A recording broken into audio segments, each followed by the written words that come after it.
Hello दोस्तों, full assignments की series में आज डिस्कस करेंगे आगे की क्वेश्चन है the most stable conformation of 1,2-डाईफ्लोरो इथेन एंड DL2,3-ब्यूटेन डाइऑल। ये कह रहे 1,2-डाईफ्लोरो इथेन एंड 2,3-ब्यूटेन डाइऑल का स्टेबल कन्फर्मेशन निकालना है। दोनों ही थोड़ा स्पेशल टाइप के केस है। अदरवाइज होता क्या है कि जो न्यूमैन प्रोजेक्शन होता है उसमें हम देखते हैं कि जो एंटी पोजीशन होती है वो स्टेबल होती है, बट इन दोनों में ही ये चीज़ फॉलो नहीं होती। उसके कुछ रीज़न है, वो बताएंगे। अब अगर 2,3-ब्यूटेन डाइऑल की बात की जाए तो यहाँ पर ऑक्सीजन के प्रेजेंट होने की वजह से हाइड्रोजन बॉन्डिंग होती है। यहाँ पर ऑक्सीजन और हाइड्रोजन के बीच में हाइड्रोजन बॉन्डिंग देखने को मिलती है, और ये सिर्फ तब हो पाता है जब ये जो दोनों OH ग्रुप है गॉज पोजीशन पे होंगे। ठीक है, तो यहाँ पर जो गॉज कन्फर्मेशन होगा उसी में ये दोनों OH जो होते हैं 60 डिग्री के पोजीशन पे होते हैं, यानी कि 60 डिग्री से सेपरेट होते हैं।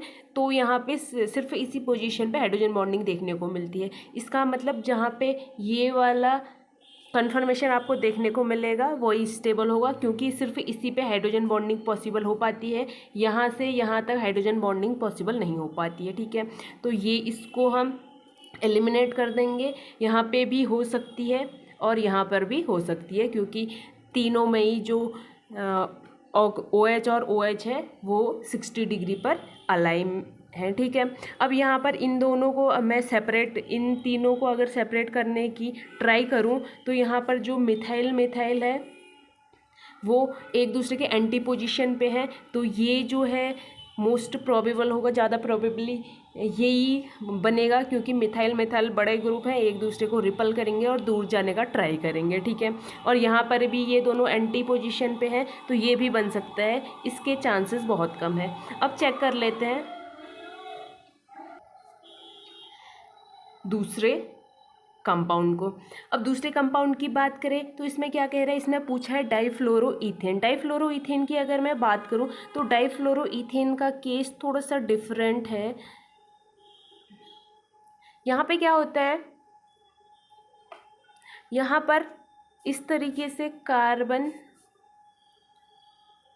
और F प्रेजेंट है, और इसके पीछे वाला जो कार्बन है जिसको सर्कल से रिप्रेजेंट कर रखा है उसके नीचे क्या है, हाइड्रोजन है। ठीक है, अब ये जो बॉन्ड है ये कंपैरेटिवली वीक होता है, और ये जो वीक बॉन्ड होता है क्योंकि F का जो बॉन्ड है ऊपर की तरफ है CF बॉन्ड, तो नीचे की तरफ इसका सिग्मा स्टार होगा। अगर ये सिग्मा है तो ये क्या होगा, नीचे की तरफ सिग्मा स्टार होगा, और उस सिग्मा स्टार के पैरेलल में CH सिग्मा बॉन्ड है, और जो CH सिग्मा बॉन्ड है वो CF सिग्मा बॉन्ड के कंपैरिजन में वीक होता है। वीक होने की वजह से यहाँ से जो ये इलेक्ट्रॉन है यहाँ पर डिलोकलाइज्ड हो जाते हैं, यहाँ पर मूव करने लग जाते हैं। अब यहाँ पर ये जो इलेक्ट्रॉन है अगर इस तरफ को मूव करेंगे तो ये जो बॉन्ड है ये स्ट्रॉन्ग होगा, यहाँ पर डबल बॉन्ड कैरेक्टर आपको देखने को मिलेगा। ओवरऑल होगा क्या, ये कार्बन कार्बन बॉन्ड स्ट्रॉन्ग होगा, और जो कंपाउंड है वो हमें और स्ट्रॉन्ग होता हुआ दिखेगा। तो यही रीज़न रहता है यहाँ पर कि जहाँ पर F एंड H जो है एंटी पोजीशन पर प्रेजेंट होंगे वो जो कन्फर्मेशन होगा वो स्टेबल रहता है, और रीज़न उसका बता दिया है। तो देख लेंगे F एंड H यहाँ पर एंटी पोजीशन पे है, ये हो सकता है, लेकिन यहाँ पर ऑक्सीजन OH एंड OH की पोजीशन देखनी है, वो 60 डिग्री पर अलाइन होने चाहिए, अलाइनमेंट उनका 60 डिग्री पर होना चाहिए, वो नहीं है।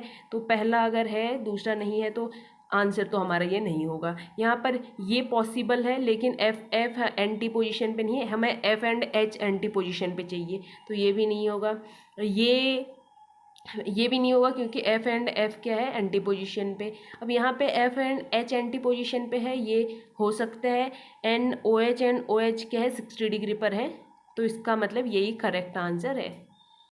नेक्स्ट क्वेश्चन है among the following the compound which has the lowest energy barrier for the cis trans isomerization। अब जब इस तरीके के क्वेश्चन आते हैं और आपसे पूछा जाता है लोवेस्ट एनर्जी बैरियर, तो इसका मतलब ये रहता है लोवेस्ट एनर्जी बैरियर तब होगा जब बॉन्ड जो है ईजिली ब्रेक हो जाएगा। बॉन्ड ये जो सिस ट्रांस के बीच में, दो कंपाउंड के बीच में जो ये डबल बॉन्ड प्रेजेंट है, इसको ब्रेक करने के लिए जो ये एनर्जी चाहिए, ये एनर्जी की नीड अगर हमें ज़्यादा है तो जो ये एनर्जी बैरियर है होगा ये हाइस्ट होगा, ज़्यादा होगा। और इस एनर्जी की नीड अगर हमें कम है, कम एनर्जी हमें चाहिए, तो इसका मतलब जो एनर्जी बैरियर है वो क्या होगा, लोवेस्ट होगा, कम होगा। ठीक है, तो हमें इसको ब्रेक करने के लिए कम एनर्जी की नीड कब पड़ेगी, कम एनर्जी की नीड हमें तब होगी जब जो कंपाउंड है इस बॉन्ड के ब्रेक होने के बाद जो दो कंपाउंड बनने वाले हैं, मतलब दोनों तरफ जो कंपाउंड बनने वाले हैं वो स्टेबल होने चाहिए। वो अगर स्टेबल होंगे तो ईजिली ये बॉन्ड ब्रेक हो जाएगा और इसको ब्रेक करने के लिए हमें ज़्यादा एनर्जी की रिक्वायरमेंट होगी नहीं। ठीक है, तो उसको देख लेते हैं, बॉन्ड ब्रेक करके देख लेते हैं कहाँ पर बॉन्ड ब्रेक ईजिली हो सकता है। तो देख लेते हैं, सबसे पहले हमारा जो पहला कंपाउंड है, अगर मैं इसको थोड़ा सा जूम करके दिखाऊं तो इस कंपाउंड में देखो, अगर इस बॉन्ड को यहाँ पर इस तरीके से मैं ब्रेक करती हूँ तो यहाँ पे नेगेटिव चार्ज आएगा, यहाँ पे पॉजिटिव, इस पोजीशन पे पॉजिटिव आएगा।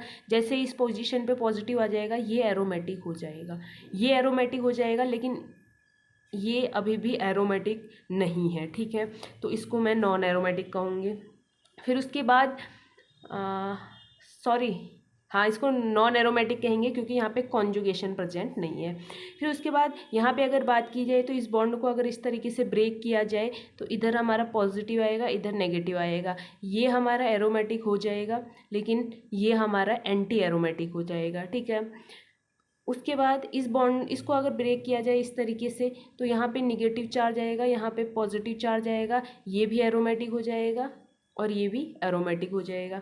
इसकी बात करें तो इसमें इस तरीके से अगर बॉन्ड ब्रेक करेंगे तो एक ये नेगेटिव होगा, ये पॉजिटिव होगा, एक हमारा एरोमेटिक हो जाएगा, दूसरा हमारा एंटी एरोमेटिक हो जाएगा।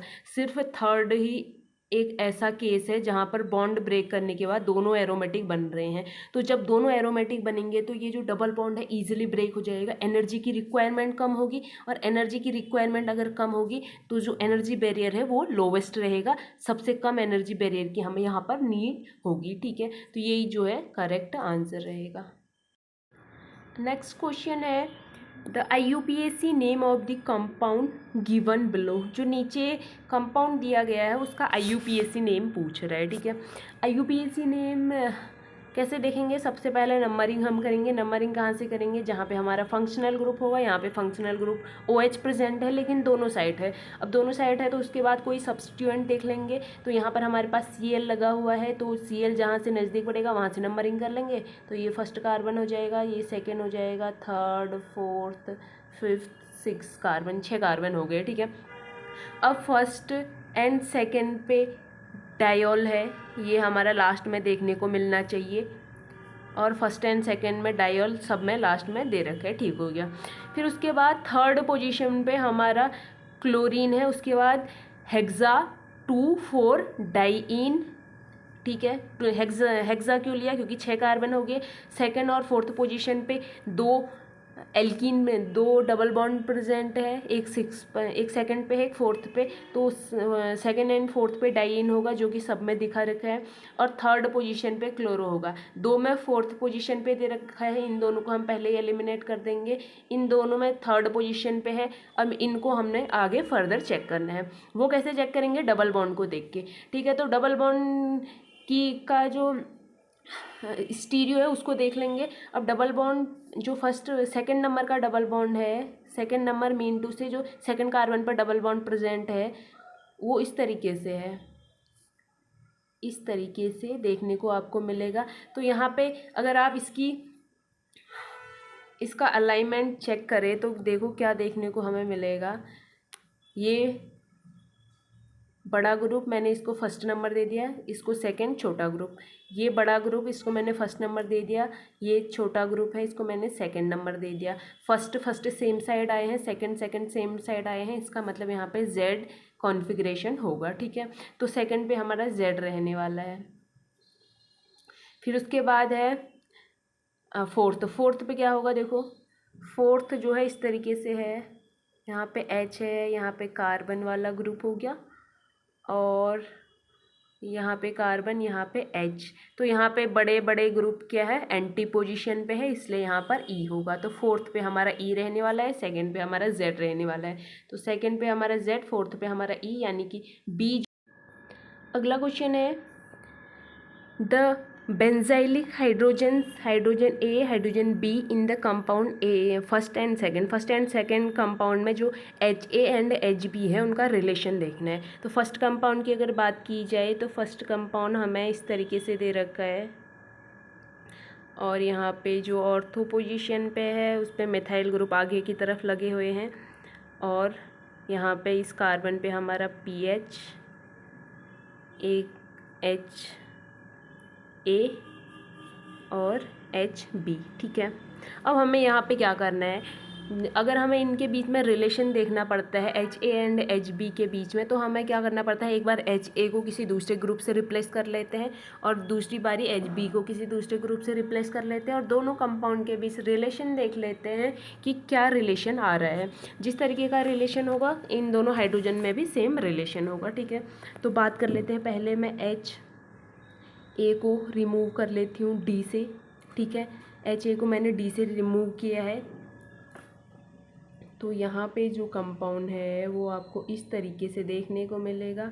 नाइट्रोजन आगे की तरफ मिथाइल ग्रुप लगे हुए हैं, यहाँ पे PH है, H ऐसा ही रहेगा इधर का, और इधर आ जाएगा D। अगली बारी में मैंने HB को रिप्लेस किया है D के थ्रू, HB को D से रिप्लेस किया है, तो मुझे इस तरीके का कंपाउंड देखने को मिलेगा। ये PH, यहाँ पे D एंड H, ठीक है। तो ये हमारे कंपाउंड हो गए। अब अगर इन दोनों को मैं कंपेयर करने का ट्राई करूँ, तो यहाँ से अगर मिरर खींचे तो यहाँ पे देखो, यहाँ से मिरर पड़ रहा है, कैसे, ये जो मिथाइल ग्रुप है यहाँ आगे की तरफ है, तो इधर भी आगे की तरफ है। मैंने साइड मिरर लिया है, ठीक है, साइड मिरर मेन टू से। यहाँ पर हाइड्रोजन अगर मिरर के आगे की तरफ है तो इधर भी क्या होगा, हाइड्रोजन मिरर के आगे की तरफ दिखेगा, और डी पीछे की साइड है, तो यहाँ भी डी हमें क्या कर रहा है, पीछे की साइड दिख रहा है।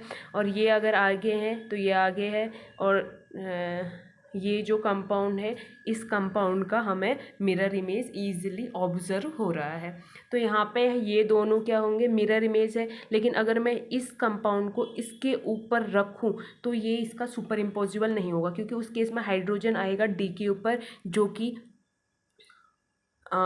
नॉन सुपर इम्पोजिबल कहलाएगा। इसका मतलब ये यहाँ पर होमोमर तो नहीं हो सकता। इसका मतलब ये अगर मिरर इमेज है और होमोमर नहीं है तो ये होगा हमारा इनएंशियोमर। ये दोनों कंपाउंड एक दूसरे के इनएंशियोमर होंगे, और यहाँ पे जो हाइड्रोजन है वो होंगे इनएंशियोटॉपिक। तो हमारे जो हाइड्रोजन है वो आने वाले इनएंशियोटॉपिक। कौन से हाइड्रोजन, फर्स्ट कंपाउंड के जो दोनों हाइड्रोजन हैं, फर्स्ट कंपाउंड के जो दो हाइड्रोजन है वो इनएंशियोटॉपिक आने वाले हैं।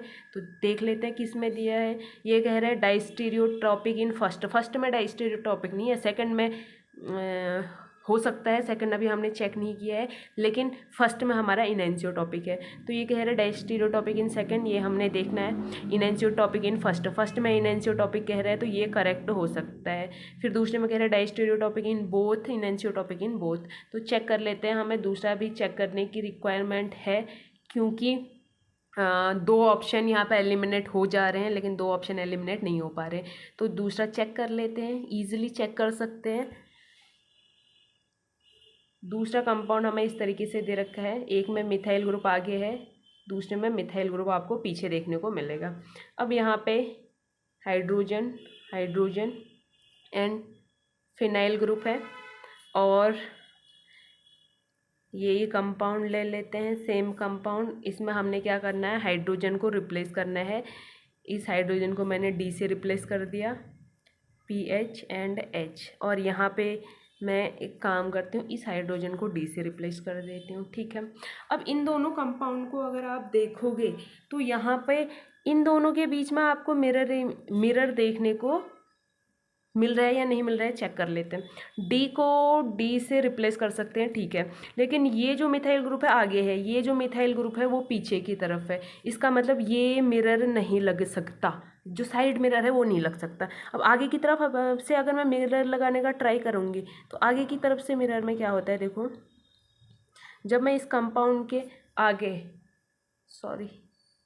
जब मैं इस कंपाउंड के आगे इस तरीके से मिरर रखूँगी, इस तरीके से मिरर रखूँगी, तो उस केस में क्या होना चाहिए, ये जो मिथाइल ग्रुप है जो पीछे की तरफ है वो आगे आ जाना चाहिए, और ये जो आगे की तरफ मिथाइल ग्रुप है ये पीछे चला जाना चाहिए, ठीक है। लेकिन यहाँ पर ऐसा भी देखने को इसमें नहीं मिलेगा आपको, ठीक है। और यहाँ पर ये बात भी ध्यान रखना, अगर ये आगे की तरफ है और ये पीछे की तरफ है तो ये भी आपको चेंज होते हुए दिखने चाहिए, लेकिन वो भी आपको इस केस में नहीं देखने को मिल रहा है। इसका मतलब ये जो दोनों कंपाउंड है वो हमारे होने वाले हैं डाइस्टीरियोमर। दोनों कंपाउंड डाइस्टीरियोमर है, और दोनों कंपाउंड अगर डाइस्टीरियोमर है तो ये जो दोनों हाइड्रोजन होंगे ये डाइस्टीरियोटॉपिक होंगे। क्या होंगे? डाइस्टीरियोटॉपिक। तो इसके जो दो हाइड्रोजन है वो डाइस्टीरियोटॉपिक है। तो सेकंड के डाइस्टीरियोटॉपिक है और फर्स्ट के इनएंशियोटॉपिक, यानी कि सेकंड जो ऑप्शन है वो करेक्ट होने वाला है। अगला क्वेश्चन है the correct order of basicity. इन तीनों में बेसिसिटी का ऑर्डर बताना है। Correct order of basicity. Basicity का ऑर्डर क्या रहेगा देख लेते हैं। अगर मैं फर्स्ट इन तीनों कंपाउंड को देखूं तो यहाँ पर जो नाइट्रो ग्रुप लगा है, NO2 ग्रुप लगा है, ये क्या करेगा, ये -M से जो ऑक्सीजन के ऊपर लोन पेयर है उसको क्या करेगा, अपनी तरफ पुल करेगा, ठीक है। तो यहाँ पर ईजिली पुल कर पाएगा -I से, लेकिन यहाँ पर पैरा पर है नाइट्रो ग्रुप, यहाँ पर ऑर्थो पर है, यहाँ पर मेटा पर है। मेटा पर हमारा किसी भी तरीके का रेजोनेंस इफेक्ट नहीं लगता है, तो यहाँ पर मेटा पर रेजोनेंस इफेक्ट नहीं लगेगा। तो हम क्या करेंगे, इस केस में जो ऑक्सीजन के ऊपर लोन पेयर है वो इजीली NO2 नहीं ले पाएगा, उनको पुल नहीं कर पाएगा।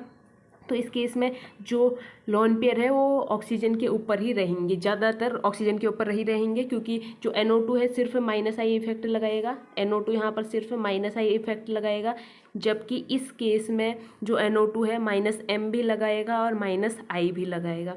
अब इस केस की बात की जाए तो इस केस में जो NO2 है -M लगाएगा क्योंकि ऑर्थो पोजीशन पे है, और -I भी लगाएगा, और -I जो है पैरा से ज़्यादा अच्छा लगाएगा। क्यों? क्योंकि -I जो होता है डिस्टेंस डिपेंडेंट होता है, और डिस्टेंस डिपेंडेंट होगा तो ये जो है डिस्टेंस है वो छोटी डिस्टेंस है इसके कंपैरिजन में, ठीक है। तो यहाँ पर जो -M एंड -I है, -M तो दोनों में सेम होगा, लेकिन जो ऑर्थो पोजीशन का -I है वो डोमिनेंट होगा पैरा पोजीशन के -I पर। इसका मतलब ये है कि यहाँ पर जो लोन पेयर है वो ज़्यादा पुल कर रहा है नाइट्रो ग्रुप इसके कंपैरिजन में, ठीक है। तो यहाँ से हमें क्या देखने को मिला, यहाँ से हमें ये देखने को मिला है कि यहाँ पर जो नेगेटिव यानी कि लोन पेयर है ऑक्सीजन के ऊपर ज़्यादा प्रेजेंट है, ज़्यादा ऑक्सीजन के पास है, इसका मतलब ये ईजिली दे सकता है।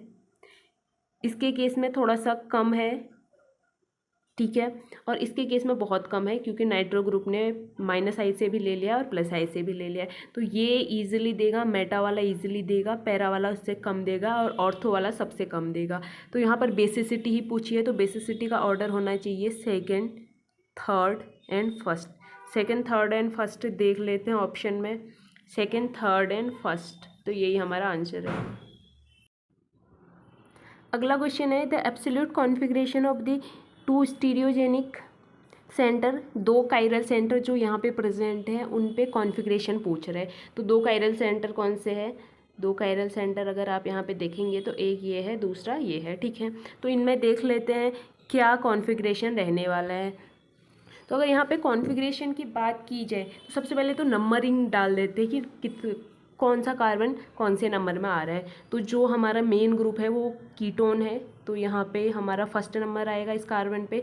सेकंड जो है हम डबल बॉन्ड की तरफ को लेंगे, तो ये सेकंड आएगा, ये थर्ड आएगा, ये फोर्थ कार्बन है, ये फिफ्थ कार्बन है और ये सिक्स कार्बन है। अब अगर मैं फिफ्थ कार्बन पर कॉन्फ़िगरेशन देखने का ट्राई करूँ तो यहाँ पे क्या है, नीचे की तरफ इस तरीके से ग्रुप लगा हुआ है, जहाँ पे इस कार्बन, ये जो कार्बन है आगे 3 कार्बन से अटैच्ड है, ठीक है।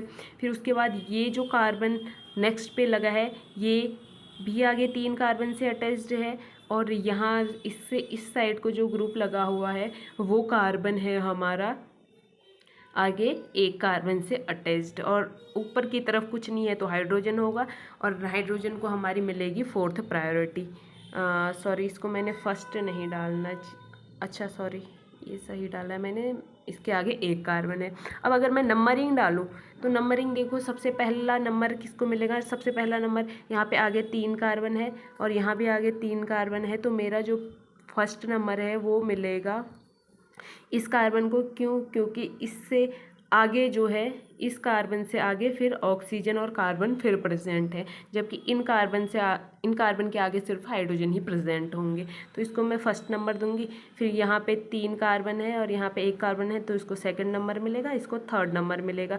फर्स्ट, सेकंड और थर्ड का अगर अलाइनमेंट देखें तो हमारा क्लॉकवाइज आ रहे हैं, लेकिन जो फोर्थ है यानी कि हाइड्रोजन वो वेज पे है, तो इसका मतलब जो ये क्लॉकवाइज से आर आता वो आर कन्वर्ट हो जाएगा एस में, तो हमारा जो फिफ्थ नंबर का कार्बन है उस पर जो कॉन्फ़िगरेशन है वो एस रहने वाला है, ठीक है। फिर उसके बाद सेकंड देख लेते हैं। सेकंड की बात करें, सेकेंड यानी कि 6 नंबर का कार्बन, तो 6 नंबर के अगर मैं कार्बन की बात करूँ तो ये वाला कार्बन 6 नंबर का कार्बन है। इस कार्बन पर, एक 6 नंबर के कार्बन पर हमारा एक मिथाइल ग्रुप प्रेजेंट है, उसके बाद एक इथाइल ग्रुप प्रेजेंट है, इसके आगे एक कार्बन प्रेजेंट है, और यहाँ एक कार्बन प्रेजेंट है, इसके आगे 2 कार्बन प्रेजेंट है, और इससे ऊपर की तरफ जो कार्बन प्रेजेंट है उस पर एक ऑक्सीजन प्रेजेंट है, इस कार्बन के पास एक ऑक्सीजन प्रेजेंट है। तो यहाँ पे हमारा जो नंबरिंग है होगी किस तरीके से होगी, यहाँ पे 2 कार्बन है तो मैं इसको फर्स्ट नंबर दूंगी, सॉरी यहाँ पे आगे जाने पर एक ऑक्सीजन है तो मैं इसको फर्स्ट नंबर दूंगी, इसको सेकंड नंबर देंगे, इसको थर्ड नंबर देंगे और इसको फोर्थ नंबर देंगे। अब ये ध्यान रखना, फोर्थ जो है फिर वेज पे आ रहा है, तो फर्स्ट, सेकंड और थर्ड को देखेंगे तो यहाँ पर हमारा जो अलाइनमेंट है वो हमें कैसा देखने को मिल रहा है, anti clockwise. Anti clockwise means two से एस, लेकिन क्योंकि जो फोर्थ पोजीशन है वो वेज पे आ रही है तो एस कन्वर्ट हो जाएगा आर में। इसका मतलब जो हमारा कॉन्फ़िगरेशन होगा 6 नंबर के कार्बन के लिए वो रहने वाला है आर, ठीक है। यहाँ पे 6 नंबर, जो फिफ्थ नंबर है उसके लिए एस रहने वाला है और जो 6 नंबर है उसके लिए रहने वाला है आर। तो देख लेते हैं, फिफ्थ के लिए एस, 6 के लिए आर, फिफ्थ के लिए एस, 6 के लिए आर। ये जो सी नंबर का ऑप्शन है ये हमारा करेक्ट है।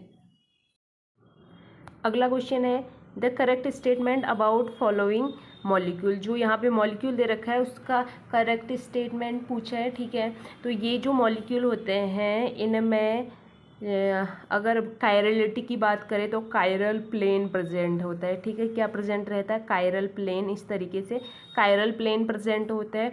अब हमने यहाँ पर सिर्फ यही देखना है, अगर ये कायरल कंपाउंड होगा तो जो कायरलिटी होगी वो कायरल प्लेन की वजह से आएगी या कायरल कंपाउंड होगा ही नहीं, ठीक है। तो यहाँ पर हमने क्या देखना, और कायरल कंपाउंड है या नहीं कैसे पता चलेगा। कायरल कंपाउंड अगर यहाँ पर हमारे पास प्लेन ऑफ सिमेट्री और सेंटर ऑफ सिमेट्री प्रेजेंट है तो अकायरल होगा, और अगर दोनों ही अपसेंट है तो इस केस में कायरल होगा।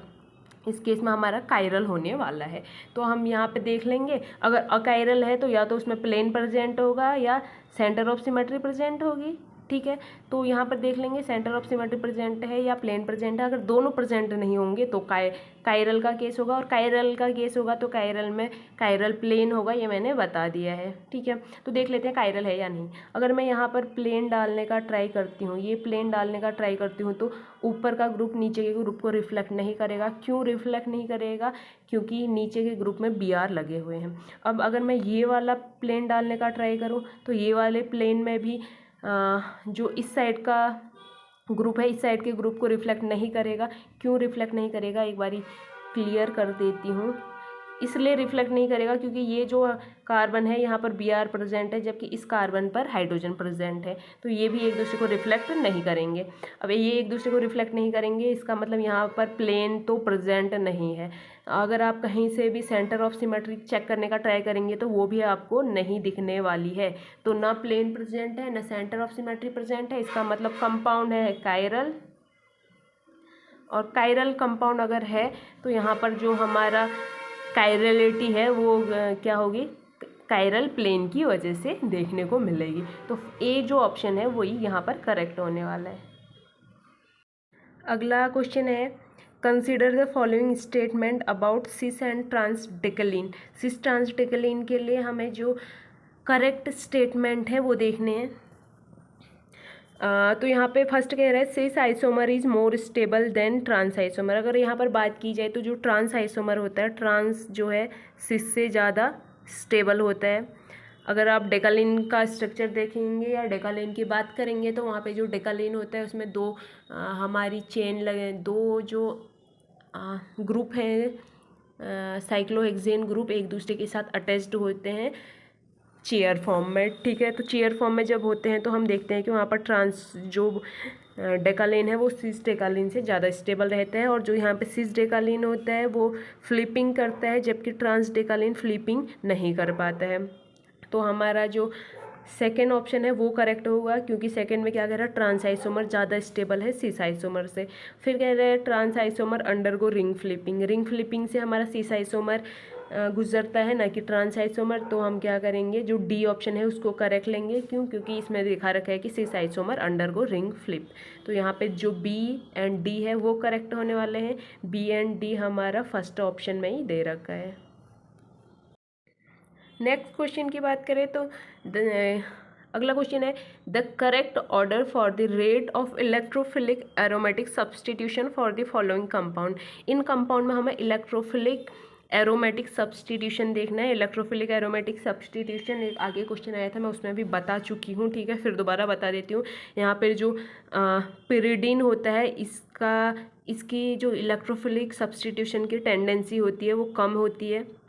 कम इसलिए होती है क्योंकि यहाँ पर जो नाइट्रोजन है वो -I के थ्रू इस रिंग से इलेक्ट्रॉन अपनी तरफ खींच लेता है। इस रिंग से -I के थ्रू इलेक्ट्रॉन अपनी तरफ खींचेगा तो रिंग के पास इलेक्ट्रॉन की कमी हो जाएगी, और रिंग जो है बाहर किसी इलेक्ट्रोफाइल को इलेक्ट्रॉन डोनेट करने के जो रिंग है उसकी कैपेसिटी नहीं होगी कि जो बाहर कोई इलेक्ट्रोफाइल है उसको इलेक्ट्रॉन डोनेट कर सके। अब यहाँ पे जो नाइट्रोजन है वो नाइट्रोजन यहाँ पर -I इफेक्ट शो करता है, यानी कि रिंग को अपने लोन पेयर देता है। रिंग को लोन पेयर देगा तो रिंग पर इलेक्ट्रॉन डेंसिटी इंक्रीज होगी, और रिंग पर अगर इलेक्ट्रॉन डेंसिटी इंक्रीज हुई तो रिंग एबल होगी बाहर किसी इलेक्ट्रोफाइल को इलेक्ट्रॉन देने के लिए, ठीक है। अब बेंजीन की बात की जाए तो बेंजीन जो होता है पिरिडीन से ज़्यादा इलेक्ट्रोफिलिक सब्सटीट्यूशन देता है, लेकिन पायरोल से कम देता है। अब पायरोल से कम देता है तो इस केस में यहाँ पर इंडोल से भी कम ही देगा, तो इस केस में बेंजीन हमारा बीच में रहेगा। तो यहाँ पर जो सबसे ज़्यादा इलेक्ट्रोफिलिक एरोमेटिक सब्सटीट्यूशन शो करेगा वो फर्स्ट है, देन हमारा थर्ड है, फिर हमारा सेकेंड है, ठीक है। तो ये हमारा ऑर्डर रहने वाला है। अब यहाँ पे चेक कर लेते हैं, first, third and second, D जो है करेक्ट आंसर है। अगला क्वेश्चन है the compound that is anti aromatic. वो कंपाउंड बताओगे है जो एंटी एरोमेटिक है। तो अगर इसकी बात की जाए तो ये कंपाउंड